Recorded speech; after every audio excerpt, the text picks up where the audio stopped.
Welcome to this week's episode of In the Club presents At the Club. If you like what you see in this episode, please do consider dropping a like on the video, subscribing to the page and dinging the bell for notifications. At the Club is of course brought to you by ClassForKids. ClassForKids is an industry-leading booking and management software designed for kids' activity clubs. We work with 250,000 monthly users around the world to help them save time on admin and organise their business. If you'd like to learn more, click on the link in the description below. On this week's episode, we have Lauren Jayne from the Avenue Dance Company. Lauren actually won the very first Level Up competition here at ClassForKids a few years ago, so I've been chatting to her just to see what she's been up to in the interim, how her business has grown, what she offers at her classes, and what the future looks like at Avenue Dance and beyond. Hello, I'm Lauren Jayne and I'm the owner of Avenue Dance Company. And 2 years ago, I won the first Level Up contest with ClassForKids. I had ClassForKids previously, like prior to that, a year. And then I entered the contest, I think it was in January. And then I won in the February. And then, yeah, my business has just completely taken off ever since. From then, you've obviously been successful, and we bumped into you at the mastermind session a few weeks ago, where you kind of dropped the bombshell that you're expanding in a big way. Do you fancy telling us a little bit about that journey and how that came around? I am, yeah. I've actually taken on another dance school, and if it hadn't have been for everything since Level Up and meeting Louise, who's now my dance business coach, which is where you guys saw me back in May, I think it was. Yeah, I've announced that I'm taking over another dance school locally to where I live. Someone was selling it, and I was about to jump in and be like, oh my goodness, I know a fantastic business coach. Like, don't give up on your business. And it's because she's actually not going to be around and going to be going back to and from LA. So she's selling a really successful school. And I just hopped straight on it and invested in it and bought it. So I'm now the new owner of another dance school called Shining Star Productions. That something you'd ever kind of envisaged for yourself when you started your journey to explode in that sort of way, or to take over or take on new businesses? Was that something you ever saw yourself doing, or was it always like a kind of far away pipe dream? Oh, God, absolutely not. I thought one business is challenging enough, let alone take on another. So I was a little bit nuts to be doing it, but I know that I will do really well with that school, and I've already got so many ideas. But no, initially when I first started out with my school, I didn't even want my own business. I thought that was too stressful. And yeah, here I am now with two. And do you have any sort of like key goals or key aims for your first year running your two businesses now? Oh, increase our income is definitely one of them. And already, before I've actually taken the school on officially, because I'm taking over from the 1st of September, I'm just kind of doing the behind the scenes, the admin, the paying for the company, those kind of things at the minute. But already I've set up another class before I've even started with that company. So the goal for that school is to introduce more classes and get into schools, primary schools, secondary schools, like I do with my first company, Avenue. So expand into schools with that business because they're currently not in schools. And that's something I feel like I'm really confident with. So the goal is for that school to get into actual schools, primary schools, offering after school clubs. And then with my business, a goal for me is to delegate more so that I can step back more and do the more day-to-day running of the school, because I'm still teaching a lot. Right. And I'm trying to come out of that because I now have two companies to manage. Yeah, it's a lot. I'm going to be upping my admin, Nelly, her hours from September. So kind of like step back in the sense of like teaching classes and being present in classes, but be more of like a manager and do the day-to-day running of the company. So two different goals, but expanding still, and introducing classes, new classes with us as well, with Avenue. We've got more classes starting in September. So yeah, just keep expanding. And then I'll need to clone myself and have a few because my schedule is about to get crazy busy, but in a good way. Yeah, Yeah, as long as it's in a good way, then that's acceptable. You don't want it to be crazy busy in a bad way. That's No. that's not what we're all about here. Classes and the kind of curriculum. What is it? Can you talk a bit about that? So with Avenue Dance Company, we run street dance, musical theatre, and acro classes, but they're all dance based. So when I say musical theatre, we're not singing, we're not acting, we're just dance. So we'll do like a dance routine to a Disney song. Um, so that's what we cover within our school. And then also with after school clubs within schools, it's mainly street dance clubs. They seem to be the popular club at the minute. So yeah, we only offer street dance clubs in schools. Then with Shining Star Productions, they are performing arts, so singing, acting, and dancing. Now, the reason I'm not going to merge those two schools is because I'm primarily a dance company and we're even called Avenue Dance Company. So if I start introducing classes in acting and singing, it just doesn't make sense. So they're similar, but there's just that added element of acting and singing as well with the new school.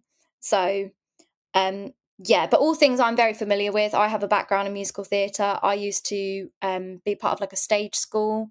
So I was on stage singing, acting, dancing. So it's all things I know. I wouldn't have taken on a ballet school, for example, because I have Right. absolutely no idea about ballet or those kind of like traditional styles of dance.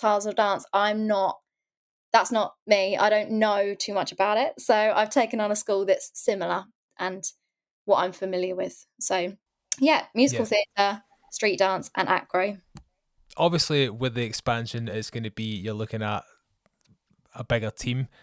So how do you go about? What's the kind of the key features you look at for when you're selecting and you're training your teachers or your instructors, especially with this big kind of like split now coming? What do you think?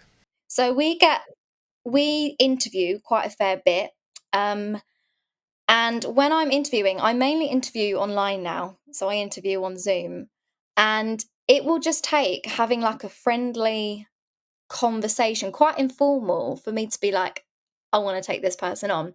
Sometimes I've interviewed people and they've been sat there, like they're sat with the head teacher at school and they're not really giving anything. And we're in the business of like dance, like our kids come to classes for fun.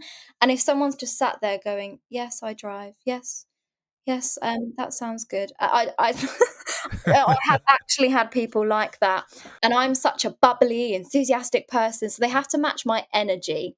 If I find someone that matches my energy, that's a great first step. Then I'll meet with them in person, and then I will get them coming along to some of our classes to see how we run things, and then I watch them in return, and then I just kind of like guide as we go. If they've already got like the great qualifications and experience, then I'm more than happy to take them on just from that initial first Zoom call.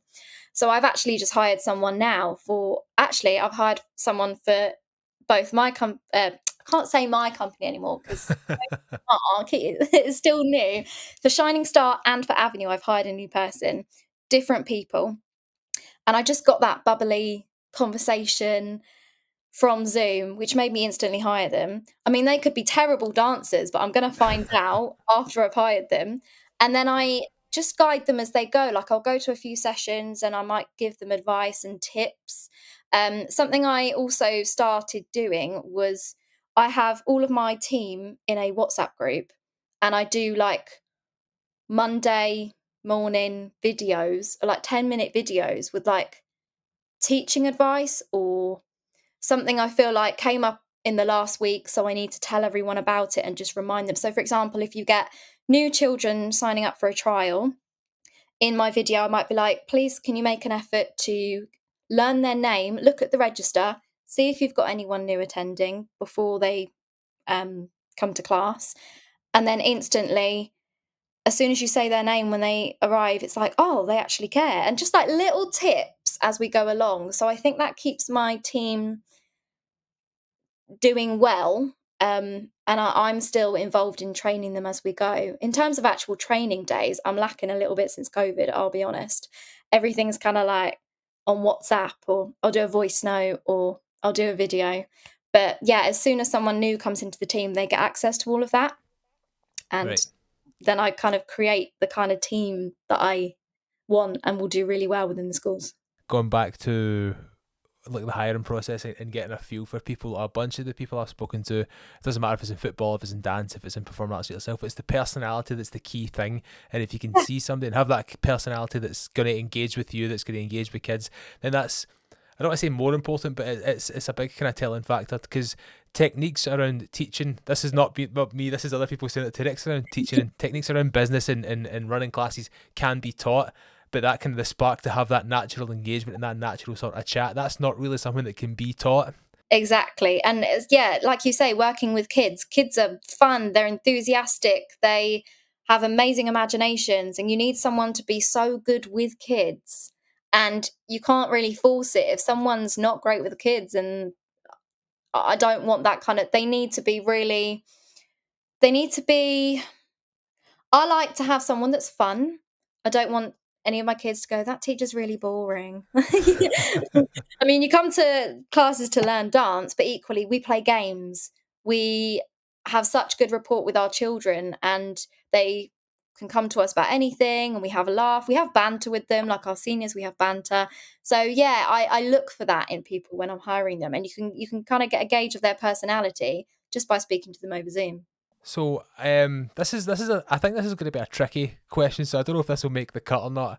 Well, How do you like gather feedback from either from parents or from other tutors about your classes, and have you made any changes or adaptations based on feedback?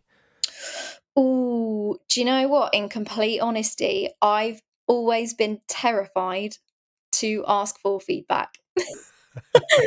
I don't doubt myself in that sense that I don't think I'm doing a rubbish job, but it's the how do I deal with criticism in that sense? I don't know. I should by now being a business owner, but I should be sending out polls. I should, but I haven't. Although the only time I have actually asked for feedback recently was after our dance show. I put a message out to parents and said, "Oh, if you all wouldn't mind leaving a Google review or a Facebook review about how you feel like the show went." And we had some lovely reviews, which was great. I think the negative ones, not that we get many at all, we've literally only maybe had two or three in the last year. They just come to my email. If something's not gone right at a class, or they didn't feel like the teacher handled a certain situation a certain way, they will email me. I don't exactly then ask and go, "Is there any things that we can improve on?" Or I'm scared to ask it. In case it comes back and they're like, "Yes, you need to do this. You should do this. You should do this." Um, so yeah, I know that I should be asking for feedback, but I'm worried if it's going to be negative feedback. Yeah. No, it would just help us to grow and change whatever needs changing if it's necessary. But yeah, that's the only feedback I've asked for recently, and it was all good. So Oh well, that's a good sign. That's the thing. That's the risky thing about asking for genuine constructive criticism or feedback. Mm. Somebody might be just having a bad day, and then they give you a bad review for Yeah, no sake, for no reason. yeah. You and I'll be honest, we've had one. We had one mum who was in just the worst mood one day, and then she just said quite a harsh comment to one of my teachers, and I backed her up, and backed my teacher up because it was out of order. But it was just one of those where you think, what happened in that parent's day for her to have reacted like that? Because this is really not a big deal at all. And she then went and put a bad review, and she included me in it because I backed my teacher because she was right. And then that got a bad review, and I'm like, oh. And I actually had a few people um, look at it. And I said, "How bad does this look?" And a lot of people said, "Actually, it reflects poor on that person." But all the other reviews we have are great. So I think a few knockbacks like that, I go, "Do I really want to ask for feedback?"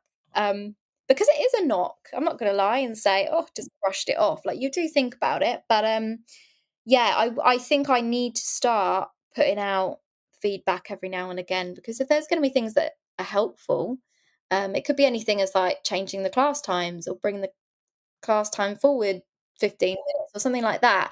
But I've just, yeah, I'm just a little bit of a scaredy cat, I won't lie. And then last thing I need to ask you about is always the elephant in the room, I would imagine, in dance classes, and that is trends. And how do you, like TikTok trends or whatever sort of dance trends, how do you manage to stay up to date with them? And is it worth even trying because they're so fast? It's like flash in the pan, blink and you'll miss it sort of thing. Do you even try? Oh, I will admit I have never been one for trends. I can't keep up. And that's fashion trends as well. That's any kind of trends. But TikTok, since that became so big, I'm not great at TikTok. I don't actually scroll through TikTok. We have a company TikTok, but I have other people. I have one of my coaches and another admin member who manage that because I don't really know what I'm doing when it comes to TikTok. But they will say to me, "Oh, look at this video. We should do this." And I mainly do it with my seniors, and a few of them, like their ages 12 to 17 currently, they know what trends are what. So I'll go to them and be like, right, what should we do? If we're going to do a TikTok, what's the latest trends? And they'll teach me. But it is a lot. And I mean, I think something's really cool. And I'll sit on the idea for about 2 weeks and go, right, I've got to film this. And then I'm too late to the party by then. 2 weeks later, something else is cool. Um, so yeah, TikTok is one of those where I feel it makes me feel old because I can't keep on top of it. And I've got young coaches that are like early 20s and they know the trends. And I'm like, right, do you know what? This is something I'm not great at. I'm passing this over to you.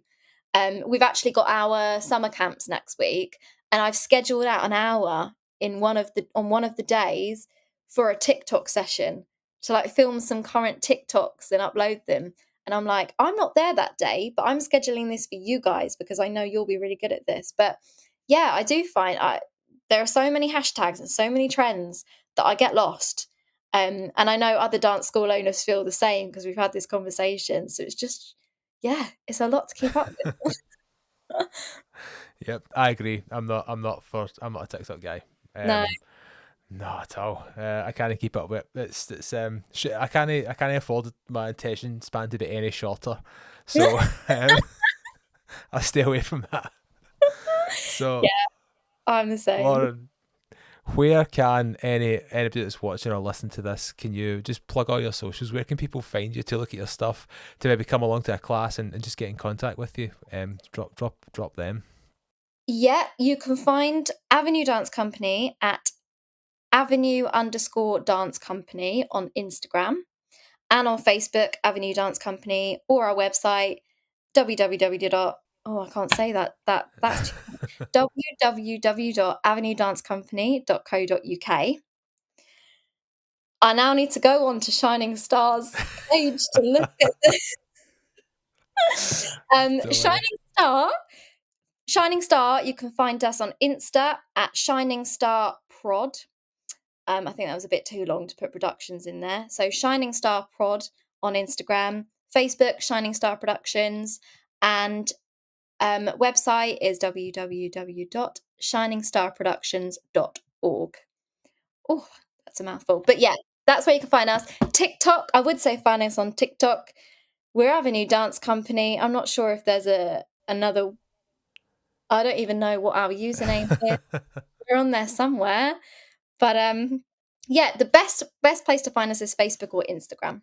Fantastic episode from Lauren there. Some really, really great takeaways and really good insights about how she navigates her businesses. If you like what you saw in the episode, please do consider smashing that like button, subscribe to the page, ding the bell for notifications. I will see you in the next episode.